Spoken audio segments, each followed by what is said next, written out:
G'day and welcome back to the SCP show for round 17. I'm Paige and he's Mick and he's Damon and we're all back together finally after a couple of weeks. My apologies to everyone. Life has gotten in the way, unfortunately, but we're back here now, so that's fine. How do we go on the weekend, Mick? You first?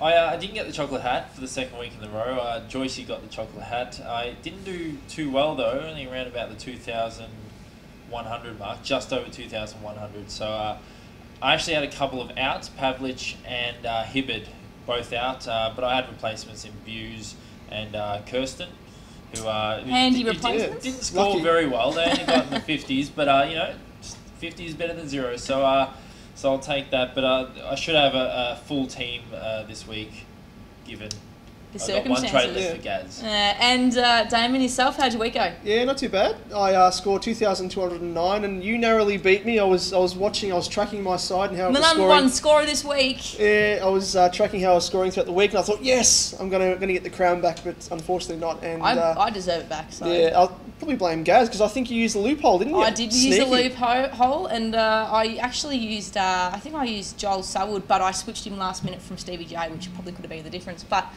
Moving on, obviously it's been a massive week in football with obviously Gary Ablett's injury, which now has been reported he's out for the rest of the season, will undergo surgery, and it has wreaked havoc through the SuperCoach community.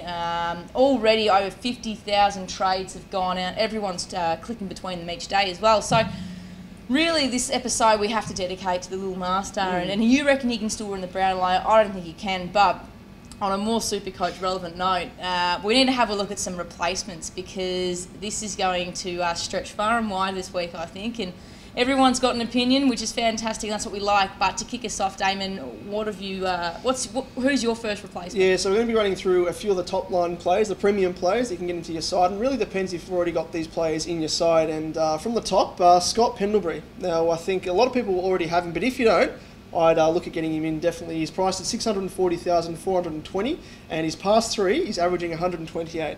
So not too bad there. And his next three as well, you've got to look at the run home for these players as well, so take that into consideration when we read them out. Next three, so he's got the Dons, Adelaide and Port Adelaide, and just a few reasons as to why to get him into your side. So apart from that past three average, he's averaging 111 in 93 games at the G. Now, next three games for the Pies, they're playing at the G. So he's doing quite well there. And they also play Collingwood, the Lions and GWS during the SuperCoach finals. So that's another thing to consider, I think. Pretty handy if you haven't got him. He should be your ideal direct replacement, in my opinion. Mick, who have you got for us? Oh, I've started off with a guy who recently got suspended for this week, Tom Rockliff. Poor guy, 640,100, so just cheaper than Pendlebury, so no difference in price and pretty much no difference in point output either. Interesting stat about Rockliff is he's averaged 109 for 47 games at the Gazza. That's massive. Not bad.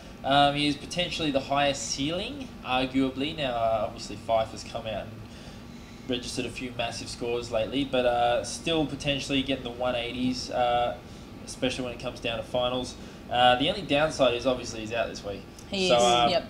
So especially if you've got Goddard and the likes as well as Gaz, you could be in for a bit of carnage this week if you jump on Rockliff. But still, if you're looking ahead further on, he's probably the best option if you've already got Pendlebury and Fyfe.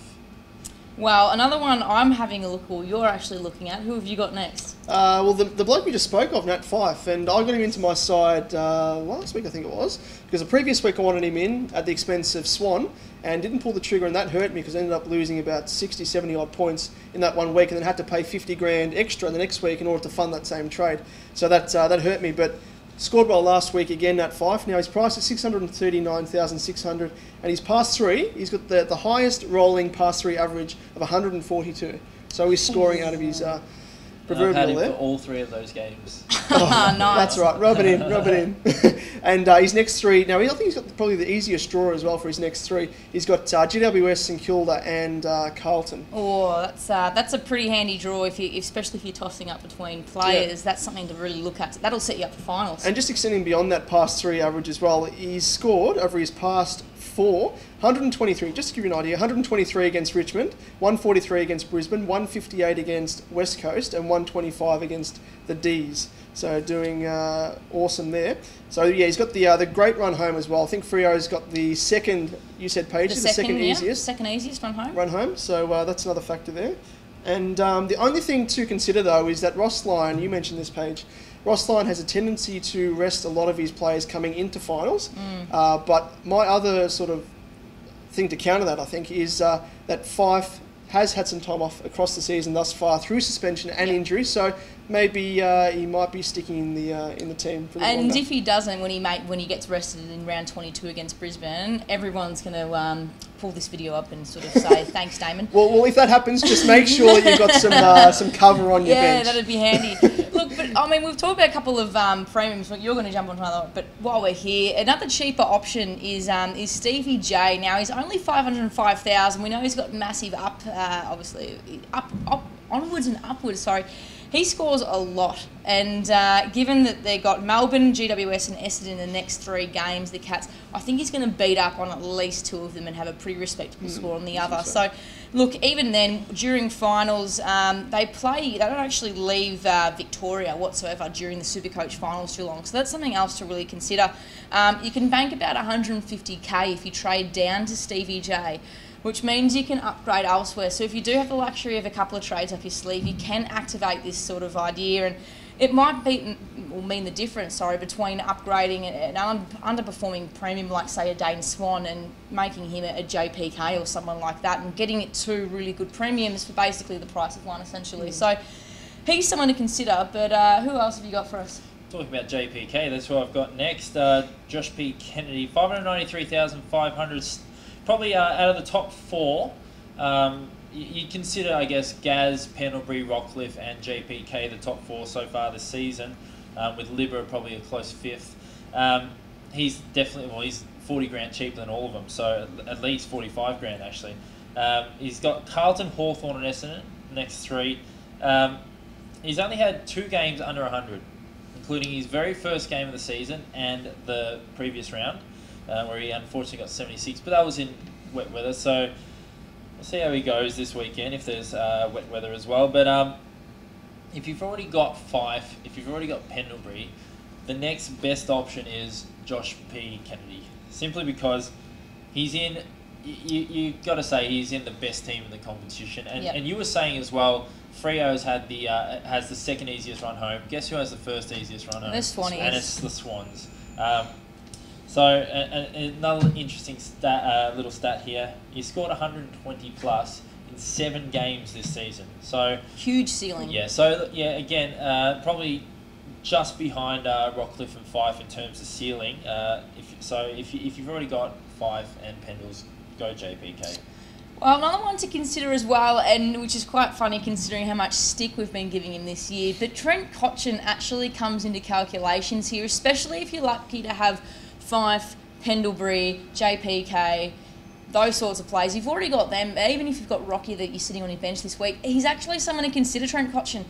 He looks a lot more liberated now in the role that he's playing. He's kicking goals. He's finally hitting the scoreboard. And as such, he's got a past 3-round average of 131 SuperCoach points. Now, if we go back to last year, even further back to the year before, Trent Cotchin was scoring in excess of 130 just about every week, which is why a lot of people like myself started with him this year, given he was a little bit underpriced.